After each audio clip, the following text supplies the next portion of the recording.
നമസ്കാരം. CPM-ലെ സ്ത്രീ പീഡനങ്ങൾ തുറന്നുകാട്ടി മുൻ ബ്ലോക്ക് പഞ്ചായത്ത് പ്രസിഡന്റ്. ശബരിമലയിലെ ആചാരാനുഷ്ഠാനങ്ങൾ തകർക്കാൻ വനിതാ മതിൽ കെട്ടിയ CPM നേതാക്കൾ വനിതാ സഖാക്കളെ അസഭ്യം പറഞ്ഞ് അപമാനിച്ച് പാർട്ടിയുടെ പടിയിറക്കുന്നു.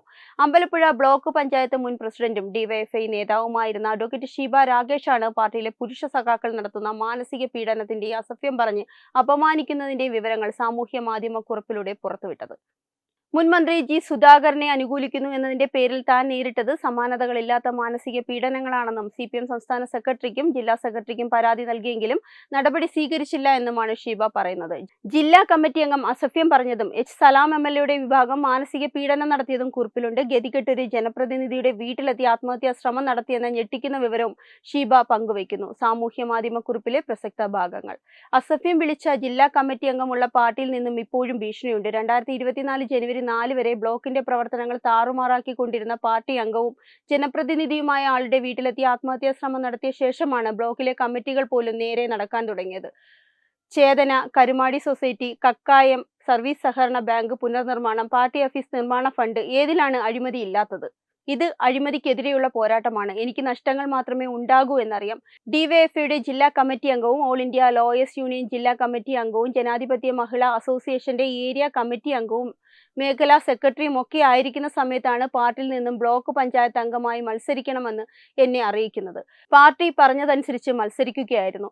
എന്നാൽ തുടർന്നിങ്ങോട്ട് അമ്പലപ്പുഴയിലെ രാഷ്ട്രീയ സാഹചര്യങ്ങളും ഗ്രൂപ്പ് കളികളുമൊക്കെ മാറിമറിയുകയും ഇതൊന്നും അറിയാത്ത ഞാൻ അതിന്റെ ജീവിച്ചിരിക്കുന്ന രക്തസാക്ഷിയായി മാറുകയുമായിരുന്നു.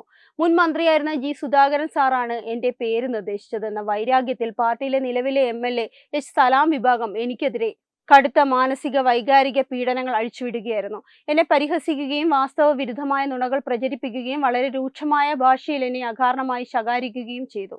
20/2/2022 ഞാൻ എൻ്റെ രണ്ടാമത്തെ കുഞ്ഞിന് ജന്മം നൽകി. എന്നാൽ പദ്ധതി നിർവഹണത്തിന്റെ നിർണായക ഘട്ടമായതിനാൽ 13-ാം ദിവസം തന്നെ ഞാൻ തിരികെ ബ്ലോക്ക് പഞ്ചായത്തിലേക്ക് എൻ്റെ ചുമതലയിലേക്ക് വന്നിട്ടുള്ളതുമാകുന്നു.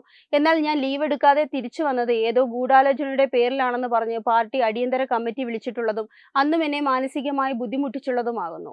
എന്നാൽ തിരുവനന്തപുരം മേയർ പ്രസവശേഷം 1.5 മാസം കഴിഞ്ഞ് തന്റെ ചുമതലയിലേക്ക് പ്രവേശിച്ചപ്പോൾ പത്രമാധ്യമങ്ങളടക്കം സഖാവിനെ അഭിനന്ദിച്ചു. എങ്കിലും എനിക്ക് നമ്മുടെ പാർട്ടിയിൽ നിന്ന് ലഭിച്ചത് തീർത്തും ഞെട്ടിപ്പിക്കുന്നതും ഒരു പുരോഗമന പാർട്ടിക്ക് ചേരാത്തതുമായ പ്രതികരണമാണ്. അടിയന്തര കമ്മിറ്റിയുടെ മിനിറ്റ്സ് എഴുതിയ ബുക്ക് ഉൾപ്പെടെ ഇന്നും അവർ ഒളിപ്പിച്ചു വെച്ചിട്ടുള്ളതുമാകുന്നു. സഖാവിന്റെ മുഖത്ത് അറിയാതെയെങ്കിലും നോക്കിയിട്ടുണ്ടെങ്കിൽ എന്നെ പതിഞ്ഞ ശബ്ദത്തിൽ വളരെ മോശമായ തെറികൾ വിളിക്കുന്നത് ശീലമാക്കി വന്നിരുന്നതുമാകുന്നു. മറ്റുള്ളവരുടെ ഇടയിൽ നിന്ന് പരസ്യമായി എന്നെ തെറി വിളിക്കുന്നത് പാർട്ടിയിൽ തന്നെ പാട്ടാണ്. എന്നെ പോലെയുള്ള സ്ത്രീകൾക്ക് പ്രവർത്തിക്കാൻ പറ്റാത്ത പാർട്ടിയായി അമ്പലപ്പുഴയിലെ പാർട്ടിയെ ഇവർ മാറ്റി തീർക്കുകയാണ്.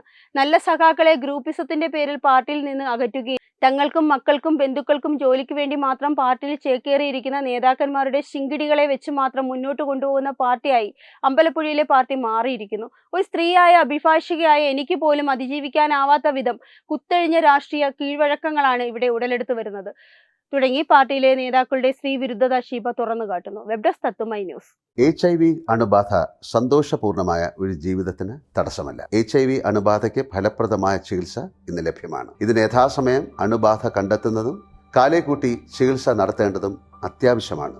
സൗജന്യമായ ചികിത്സയും മാർഗനിർദ്ദേശങ്ങളും സർക്കാർ ആശുപത്രികളിലെ ART അഥവാ ഉഷസ് കേന്ദ്രങ്ങളിൽ ലഭ്യമാണ്. ആരോഗ്യ സംരക്ഷണം ഓരോരുത്തരുടെയും ഉത്തരവാദിത്തമാണ്.